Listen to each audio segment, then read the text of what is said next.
mother. Damn it. Take the critics and your fear. There's no easy way to hear. And all the memories you love to bring. With all the things that you hate to scream. So tell me, I'm hollow on the inside. There's no trying to hide from this monster inside me. So if you try to criticize me,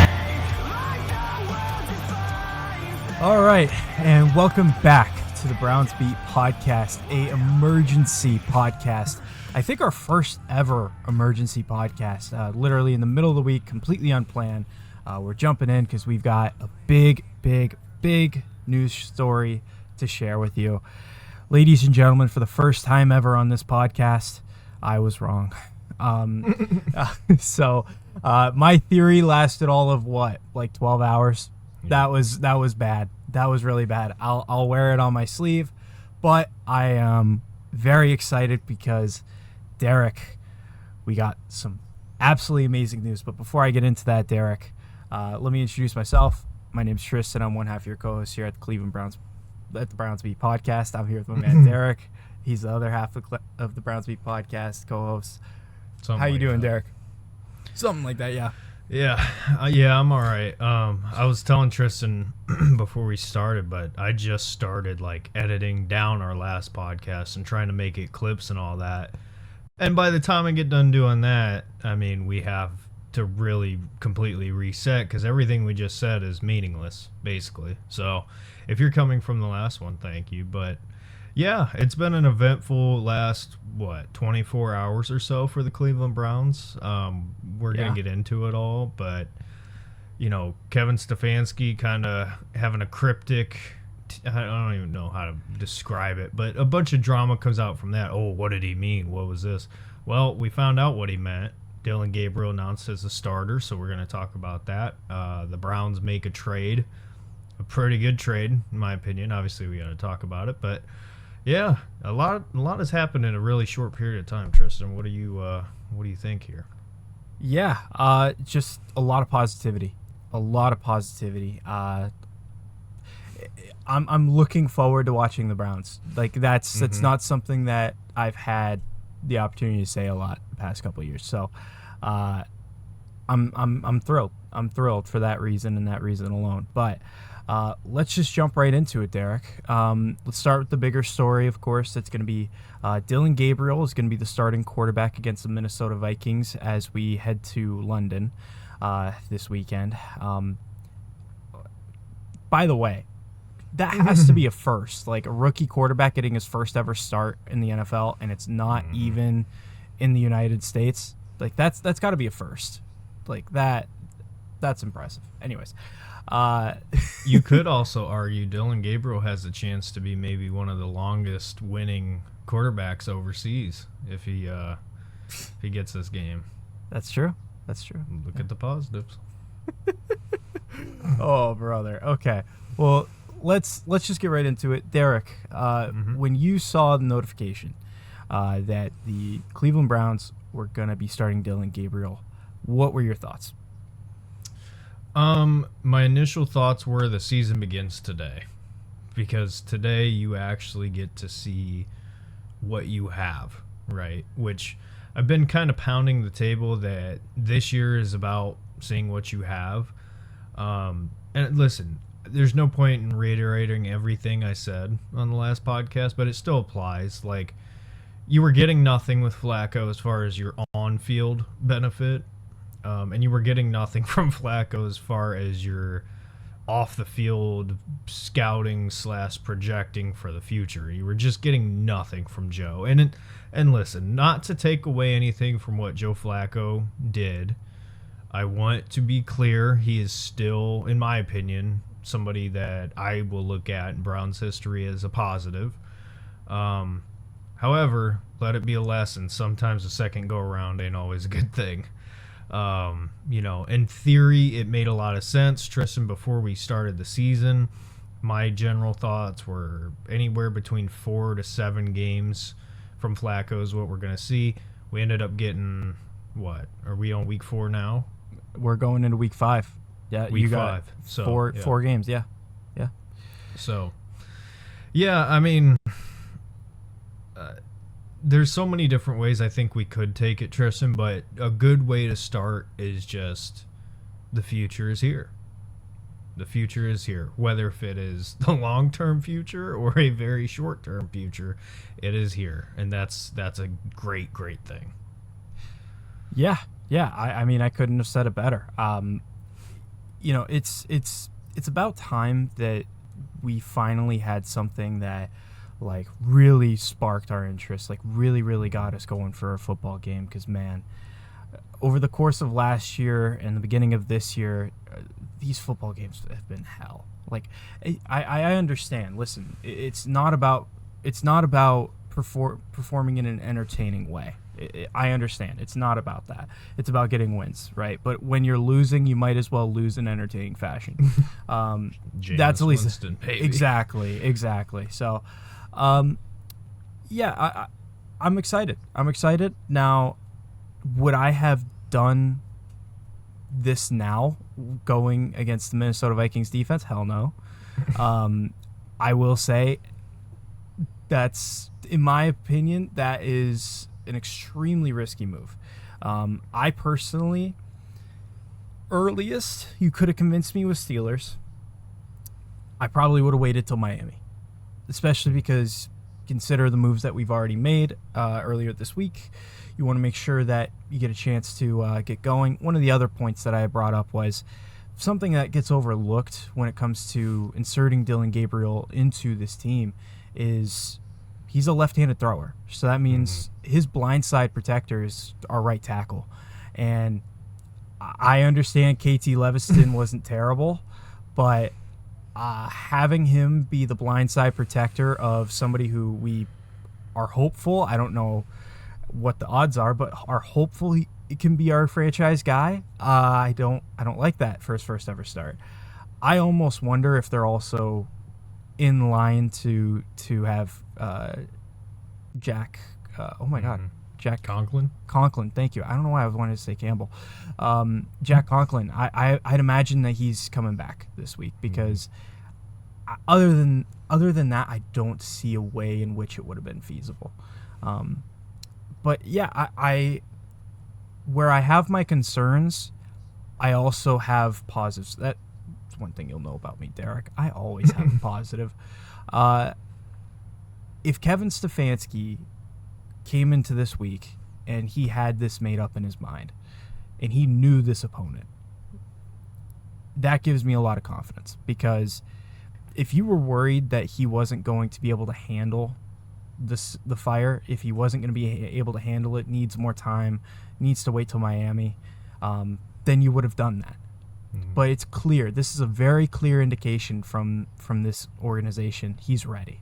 At least they think he's ready. So we'll see where it goes from here. But from that simple aspect alone, it does get me excited. And clearly it's a move that Kevin Stefanski made because he thinks that it's going to help our chance to win. And listen, we're 1-3. The season is not over. It is not. And if you can catch a spark, then who knows where this can go, right? It happened with Flacco the first time around. This team was down and out. It was not in a good spot. Our offense was terrible. No disrespect to DTR. He managed the games decently, but we didn't have an offense. And then Joe came in, we caught a spark, and then we went to the playoffs. And I'll never forget that run. Now, am I saying that that's the expectation for Dillon Gabriel? No. I think you're putting a really high bar, on him. I ultimately think the biggest reason why this was done was because Kevin Stefanski believes that to beat this Minnesota Vikings team, it's not possible with Joe Flacco. I think there's a chance with Dillon Gabriel, and here's where I'll kind of elaborate on that. Joe Flacco is just a statue in that pocket, and there's nothing that you can do to further protect him from a front seven that's going to be as vicious as Minnesota's is. With Dillon Gabriel, you can do a lot of play action boots. You can do a lot of things to move the pocket, have him use his legs, throw on the run, which, by the way, is a lot of stuff that we saw with Baker Mayfield, Kevin's first year, and it worked out extremely well. And our offensive line back then, the tackles were not good. They were not good. So I almost wonder if that's his approach, is making the offensive line's job easier by making the pocket a little bit more mobile and having a little bit more of an impact with your play action, because now you actually have somebody who's capable at running the football. I think it can buy you a little bit more time. So I think this is the right move. Again, I would have played it safe. I would have waited till Miami, but I'm really excited, and I'm happy that it's happening. Yeah. Yeah, I mean, as far as the X's and O's go, you can't really make an argument logistically when you turn on the film. And I'm not talking about, I think I saw. I'm talking about, like, you turn it on and you really look and dissect it. From an X's and O's standpoint, Tristan, it's, in my opinion, I don't even think it's close as far as what you can do playbook-wise with a guy like Dillon Gabriel versus Joe Flacco. And the one thing I want people to understand, when we use this term statue and we say, oh, Joe Flacco's a statue back there, what we mean is not that he's not Lamar Jackson. That's not what we're saying. Please don't get that twisted. What we're saying is there is zero pocket mobility. And I'm not talking running, again, I'm talking inside the pocket. There's no mobility there. And the one thing that you get from Dillon as an advantage because of his size, he has always had to maneuver the pocket well, right? From, the smallest level up to the NFL. I mean, he has had to maneuver the pocket. So anyway, as you guys are seeing, if you just saw the camera fall, we'll see how I decide to edit all that up. Anyway, I was talking about Dillon.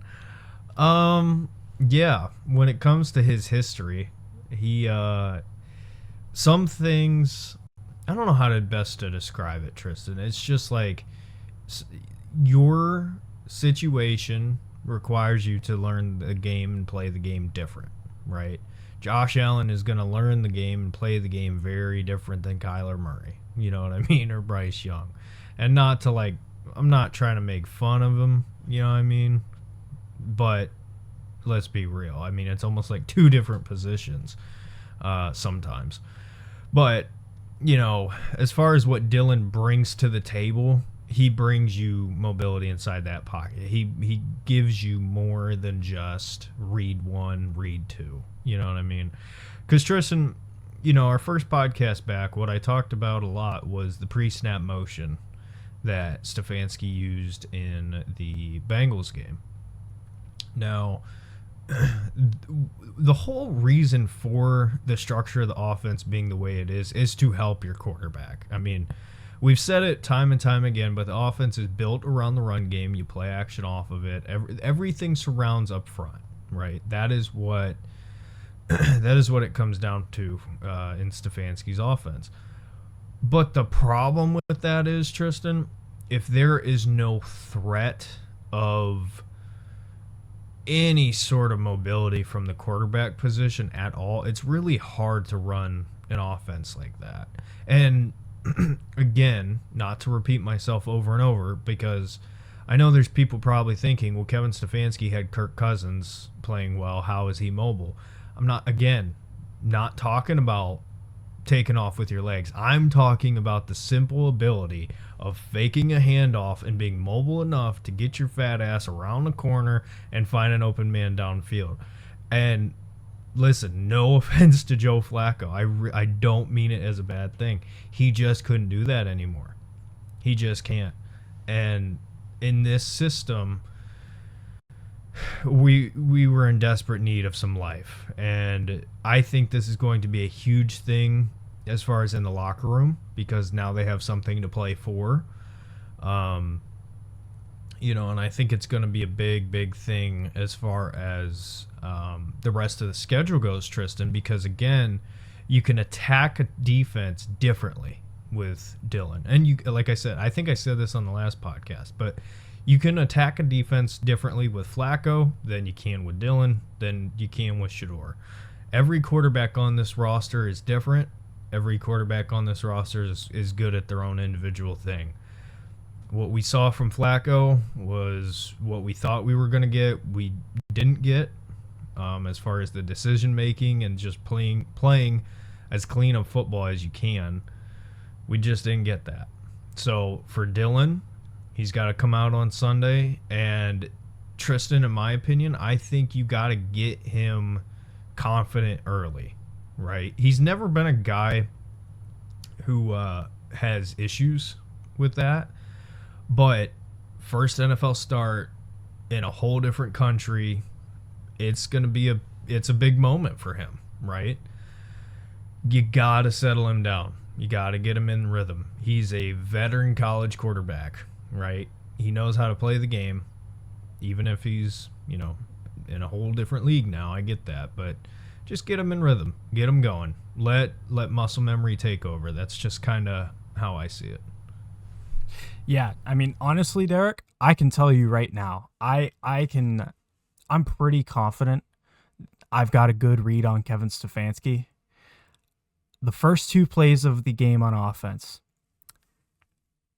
running back zone with Quinshon. He's going to get about somewhere between 3 and 5 yards. Second play of the game, tight end screen to David Njoku. Guarantee it. Book it.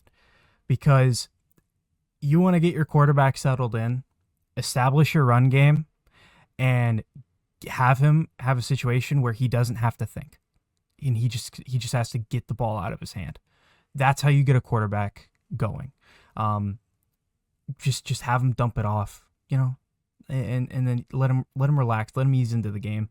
But yeah, I'll be really intrigued to see how Kevin Stefanski dials it up in this game, because something that we mentioned over the off season when we were talking about this draft class, it was reported at the time this was the number 2 quarterback on the Browns board. This is a guy that Kevin Stefanski, this is the epitome of a Kevin Stefanski guy. You know, I know I've talked to you about this before, Derek, but I don't know if I've said it on here. Kevin Stefanski's ideal quarterback, it never was Deshaun Watson. I think the Browns, looking back at it, I think they were hopeful that he could play the way Stefanski wanted. Just couldn't. The ideal quarterback in a Kevin Stefanski offense is a quarterback that can play on time and can be accurate. That's the biggest thing, is on time, accurate. If you're able to have pocket mobility, that's absolutely something that's very valuable in his offense. If you're able to run and be mobile, that's great, because he also loves to do a lot of play action boots. He likes to get his quarterbacks out, especially when the offensive line isn't good. For me, Derek, I see this as a perfect match in terms of system and player style. The fact that he's waited a month for Dillon Gabriel to kind of learn the offense a bit before throwing him out there, I think it shows a lot. And I think the fact that he's willing, he knows Minnesota so well. He knows this organization. He knows that defense is incredible. And he feels confident to throw his quarterback out there because he knows deep down that that guy is the guy that's best capable of running his offense the way he wants to at the level it needs to in order to win football games. Sorry, had to come off mute there. Yeah, I to add on to what you're saying, I completely agree. I think make it easy or make it simple early is definitely needs to be top priority.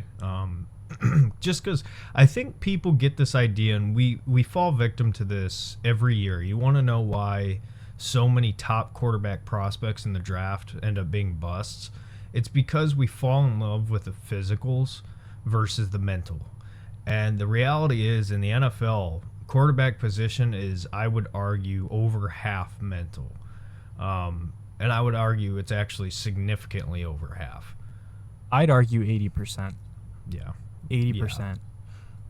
For sure. I was gonna go as far as to say 90, but then I was like, yeah, because here's a great example. Would you like Anthony Richardson or would you like Brock Purdy?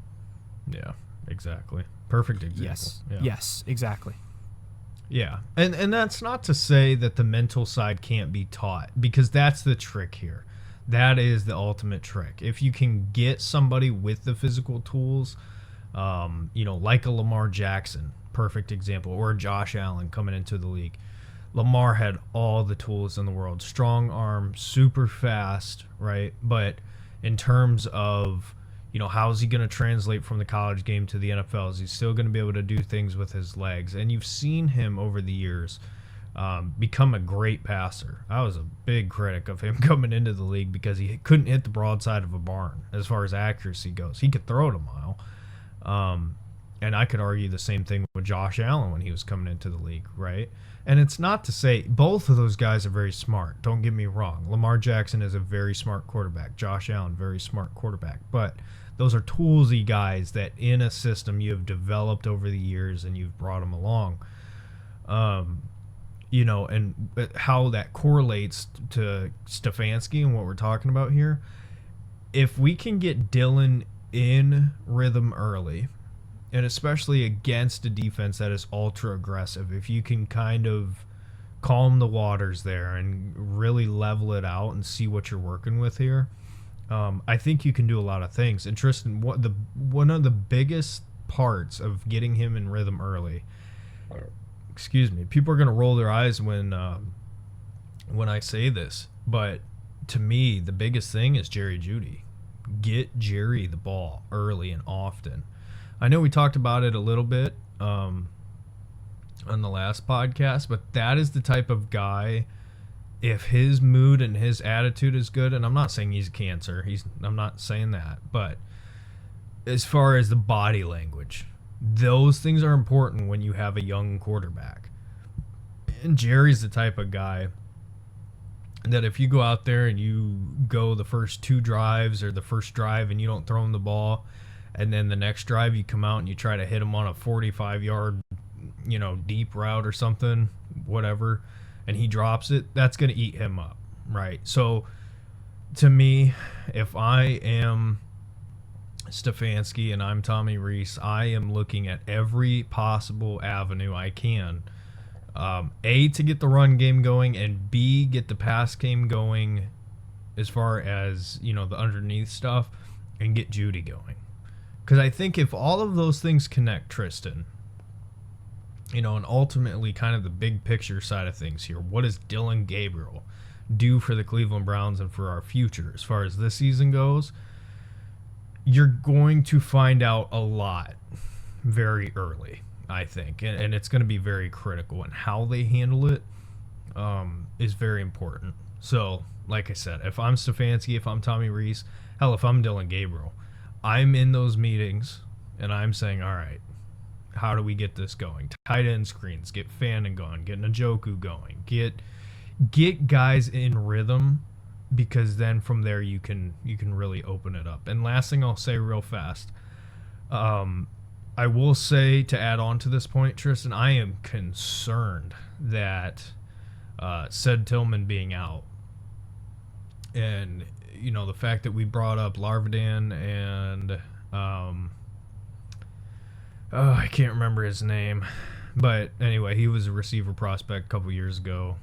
Was highly debated, but we assigned him to the practice squad, and he is now on the active roster for this game. Yeah, I can't remember. Like a guy that we drafted? Or no? No. Oh, okay. I think Malachi Corley, if I remember correctly. Oh, Malachi Corley, yes. Right. Yep, that is it. Yeah. So we have Larvadan and Malachi Corley on the active for this game. And, you know, Tristan, as much as I love Judy and Bond and the talent that those two are, you know, for a rookie quarterback making his first start, I want reliable guys. So a lot of pressure. Yeah, and I mean, I think there will still be reliable receiving targets. Like this in my mind is a game where you're targeting Fannin, you're targeting Njoku, and also get Jerome Ford, get him off the field. Get Dylan Sampson on the field. This is a great opportunity to have somebody that, like Joe Flacco did week 1, have somebody that you can just have him dump the ball off to that can just go make a play. Because that's what Sampson clearly is capable of doing. Sampson is a runner. It's tough because he's just not the style of back that succeeds in running between the tackles in this offense. I'm not saying that you should never have him run between the tackles because then you're too predictable. But he needs to be in on obvious passing downs. He needs to. Second and long, third and long. He should be in. I love Quinshon Judkins, and I think that he absolutely needs to be fed the football. Trust me, this is going to need to be a complementary offense in this game if we're going to win. They're going to have to complement each other really well. And part of the thing with being complementary, you have to know that what you're getting from your quarterback is good enough to reap the rewards of being complementary. And we weren't getting that with Joe. The running game was doing good. Joe wasn't hitting his throws. So all of a sudden the running game gets snuffed out. So that's your balance. If you can perfect that balance, I think you got a really good chance. And the other thing, Derek, in terms of receivers and stepping up, absolutely, Jerry Jeudy needs to step up. Hell, I'd argue that there's nobody happier in the building about this move than Jerry Jeudy. It's not because Joe Flacco was throwing him terrible balls or anything like that, because it's just somebody different. It's somebody different throwing him the football. It's like a new opportunity for him, and he has the opportunity to be that guy that ends up uplifting that rookie. I think that he's probably going to approach that really positive, and I hope that he can perform. But I also think that this is a game where you look to your other receivers that you've had a lot of hope for, and you challenge them. Jamari Thrash, I really, really, really liked him out of Louisville. Go make a play. Go make a play. Show us why we picked you. Go out there and show us something. Isaiah Bond, I mean, we saw a little bit last week what he's capable of. Go out there and make a play. Like, where we're at as an organization, I understand wanting more well-established guys, well-established playmakers, but this has been my point like the entire time. The talent is there. The talent of the playmakers is there. Hell, you got Njoku and Fannin. There's so many offenses around the league that would kill for a tight end duo like that. You got Dylan Sampson out of the backfield. Jerry Jeudy, when he's on, is one of the best receivers in the NFL. You can debate it, but when he is catching the football, he is a great wide receiver. And it sucks because I have to preface it with when he's catching the football, which is the most important part of a receiver. But yeah, and then you've got these young guys at wide receiver that you have a lot of hope for, that they need to show us something. They need to prove something. So for me, I look at this game and I almost like the fact that there's not a well-established target, because Dylan doesn't have pressure. He doesn't have to force the ball to somebody to make sure that he gets his. He gets to just run this offense and hit the open guy. And honestly, Kevin Stefanski's offense is predicated on that. Like he's never been somebody that has needed, at least at the highest levels, he's never needed like an unbelievable wide receiver one. With Baker, we took off when OBJ got hurt. Now, I'm not saying there was debate at the time that it was OBJ's fault. I'm not saying that at all. But there's no pressure on the quarterback to feed one guy, and he can just play the system as it is. I got to say, Derek, I'm really optimistic. If it goes bad week 1, I am not going to jump off the train here. He needs several weeks. But personally, I feel fairly optimistic, and I think logically the reasons for being optimistic are solid.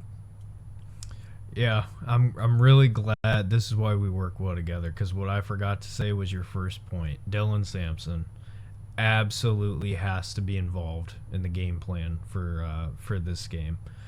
And I'm not going to go into it too deep, but yeah, everything you just said pretty much it applies to him perfectly. Like, here's an opportunity. Go take it. You know what I mean? Like, he's a running back, and he is a running back. I want to make that clear. Like, I don't want to get this reputation like Jerome Ford that he can't run the football. He can run the football.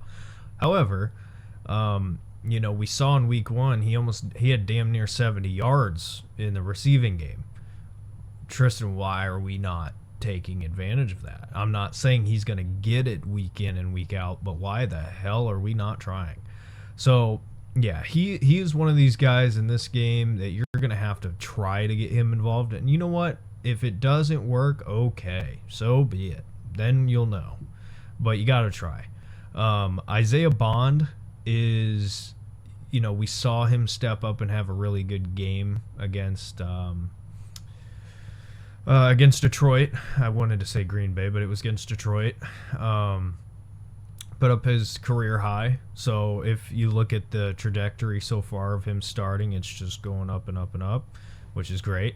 So I would love to see that continue. Yep, in 5 weeks he'll be getting 300 yards. You heard it here first, folks. Yep. Listen, math is math, all right? Don't be mad at me when it adds up, okay? Math is math. What was I saying? Oh, so yeah, Bond. I would love to see Isaiah Bond really get involved, because Tristan, he's not a guy that we spent a whole lot of time on in the offseason, but he's one of these guys that I had a lot to say about. That if we had an unlimited amount of time and somebody to edit it and do everything, and we could just talk, I would have spent a whole hour on Bond himself. I have a lot to say. Oh, I know how high you were on. You were really high on him in the draft process. And the other thing that, something that you might be forgetting about, we didn't sign him until well into preseason. So we didn't really have a chance to really break down Isaiah Bond. But yeah, the talent is there. Yeah, like you said. So it's really exciting. I'm really excited to see what he can evolve into. But any final thoughts on Dillon Gabriel, first start, offense? Last guy I wanted to say a little bit on, because you touched on him, was Jamari Thrash. This dude, he's a ball of potential, in my opinion.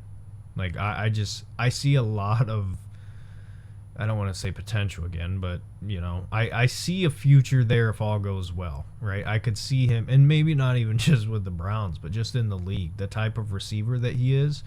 I think he could really make a career for himself. But like you said, it's a great point. When you get opportunities like this, go take them. Go take them. And again, like you said, you got a quarterback that'll be willing to throw you the ball. There's no Tez Johnson on this team right now. There's no Evan Stewart on this team right now for Dillon Gabriel, right? These are not his guys. He has to make his own guys. So it's a good opportunity to go be a DG guy, you know, if you want to roll on this team. Like, it sounds funny, it really does, but like, for real. No, you're right. You're right. You have an opportunity. All these guys have an opportunity to establish a relationship with this guy that can earn you another contract, which is the whole point of playing in the NFL. You get that second contract, you're set. So yeah, this is that opportunity, and I'm really excited to see who steps up. But yeah, so with that being said, we also wanted to touch on a trade that we originally weren't going to plan on talking about it until post game with the Vikings, but we had to talk about Gabriel, so we're going to talk about him now. Cam Robinson swapped 6th and 7th round picks in 2027, I think it was. Backstory on Cam Robinson: was a longtime Jacksonville Jaguar. Very beginning of his career there, not good. Towards the end, he started to develop some consistency. He was about middle of the pack guy. Ends up getting traded to the Vikings because of their injury. I think it was Darisaw who got hurt for them last year. Sounds right. Yeah. So Darisaw got injured. Cam Robinson comes in, did not settle in well. In Minnesota. It was a bit of a rough adjustment. And I mean, going anywhere mid-season is going to be tough. Going and being the starting left tackle of a team that lost their best offensive lineman, their number one guy, left tackle, and expecting to fill that hole is really tough. Really tough. You're learning the playbook, and you're also supposed to be filling in shoes that big. Like, it's a lot. So ends up not having the best of times in Minnesota. Signs a big 1-year deal with Houston. It was a prove it year deal. And they ended up just picking a rookie over him. He pressures wise, he's been fine. I think he's allowed 1 pressure on 58 pass blocking snaps, if I'm not mistaken, or 58 total snaps. I could be wrong. But all I'll have to say is Cornelius Lucas is averaging like 7 pressures a game. So he cannot do worse than Cornelius Lucas. No offense to Cornelius Lucas. I'm sure you're a great guy. I was really excited for you this offseason, but boy, oh boy, we needed this. We needed it bad. Yeah, Cornelius Lucas, I also was kind of secretly really high on that addition, because his resume is great. I mean, he hasn't necessarily started, but when he has been in, his resume was awesome. Sorry, I bumped my desk, and I was worried it was all coming down. Yeah, his resume has been really good, but you know, he's so far here in Cleveland. We might as well have just brought Jedrick Wills back. So, yeah, honest to God, dude, Jed Wills might have been better. He might have been, yeah. And I know how we feel about Jed. I don't think Jed was ever this bad. This bad, no. Ooh. He had his moments, but dude. Cornelius Lucas is giving up 7 pressures a game.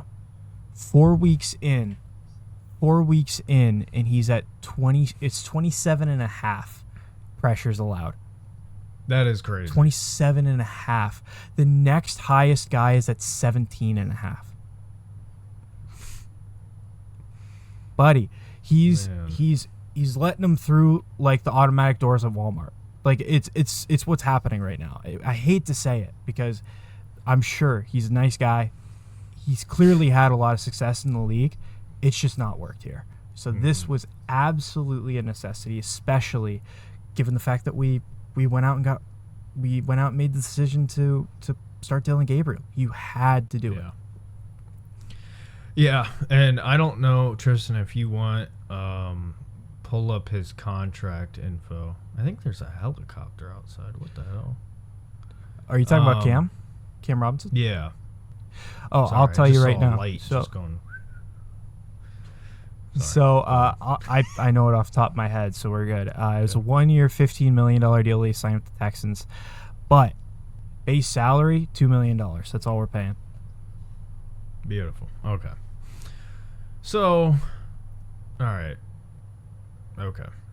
So yeah, it's probably what it is. The Browns swapped 6th and 7th round picks, which, listen, we can sit here and pretend and have this conversation of like, oh, Brock Purdy was a 7th round pick and oh, Tom Brady was whatever. But like, listen, at the end of the day, I will give you those picks for Taco Bell. Like, I don't care about a 7th round pick. I don't care about a 6th round pick.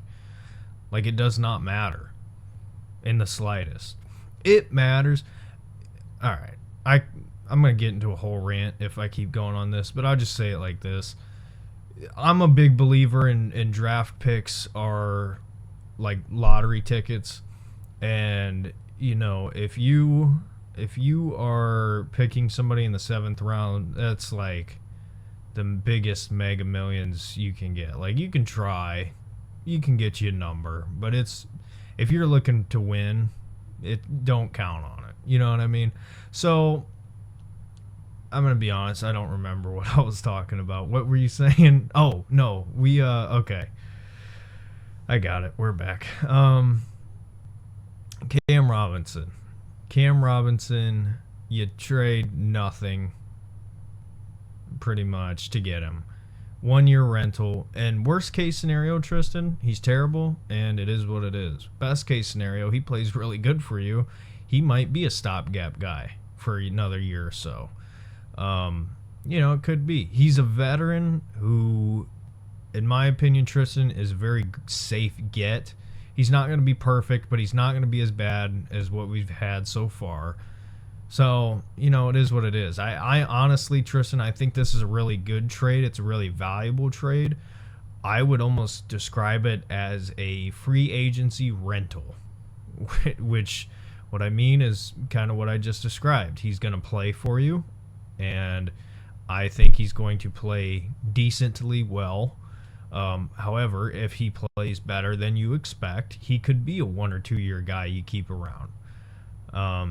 So I think there's zero things bad about this trade at all. I think this is a win-win.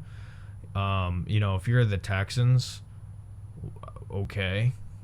I mean, their offensive line is not great, but, you know, they owe us. So you're welcome for the 3 free first-round picks, assholes. Yeah, that too. Yeah.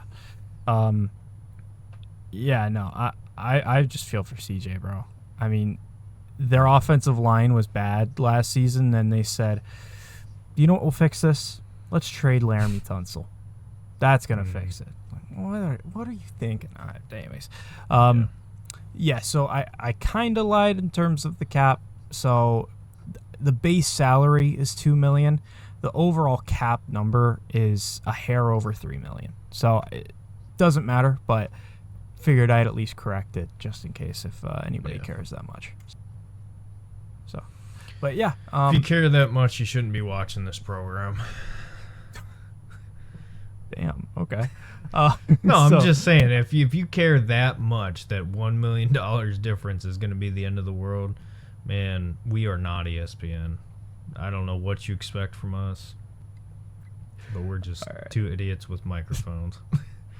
Yeah. But yeah, so I just think it's a no-lose situation. Like, if he comes in and he's terrible, so what? I mean, like, it's fine.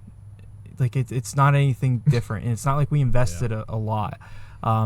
It's not like this was like a 3rd-round pick. If it was a premium pick that we're spending, it's 6th and 7th round swap. I also just don't see a world in which he could possibly be worse than Cornelius Lucas. And at left tackle, it's so important to have a guy who is a great pass blocker. Now, funnily enough, our quarterback's going to be a righty, so now we really need a right tackle to be a great pass blocker. But regardless, like it's just we needed stability at the tackles, and Cam Robinson is going to bring some stability. Is it going to be competent? I don't know, but it's going to be stable. Like that's what it's going to be. So we'll wait and see. I have a lot of high hopes for it. I think that he's probably going to come into this and I think that he's going to be in a good spot. He's going to be positioned next to Joel Bitonio, a guy who's been doing it for forever. And it's going to be an offense that's not going to ask him to do too much. It's a timing offense. He's not going to have to hold up his blocks for 4 or 5 seconds. It's Dillon Gabriel. If you watch Dillon Gabriel's preseason snaps, there were very few times where he actually held onto the football. It was in and out of the hands, in and out of the hands, in and out of the hands. He was throwing with anticipation. Now, obviously, it's the preseason, so it's going to be a little bit easier, but it shows you what it's supposed to look like. So I think it can work. Yeah, I completely agree. I think it's not the same because you got more it's easier to determine the value, I guess. That's a good way of putting it. But this could be like the offensive lineman equivalent for Andrew Berry. Getting Cam Robinson could be like his Amari Cooper. Like, that's kind of what I view best case scenario being. Like, he ends up playing much better than you thought, and you can kind of keep him around for a couple years while you try to figure out your plan at the problem. That's what I see the best case scenario being. Worst case scenario, like you said, oh well. Worst case scenario, he's Deontay Johnson. Where it's like, okay, he gives you nothing. It is what it is, Yeah. So. Yeah, it's the swing is so minimal that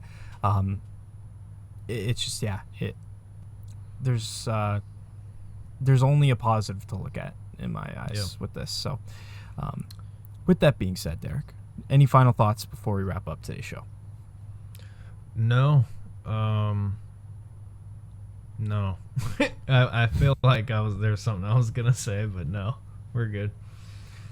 All right, sounds great. Well, thank you all for tuning in to this emergency episode of the Browns Beat podcast. Feel free, leave a comment. Let us know what your thoughts are. How do you think Dillon Gabriel's going to play? Also, what are your expectations for Cam Robinson? Feel free to let us know in the comments down below. Derek, I'm sure you'll be down there responding back to him. So yeah.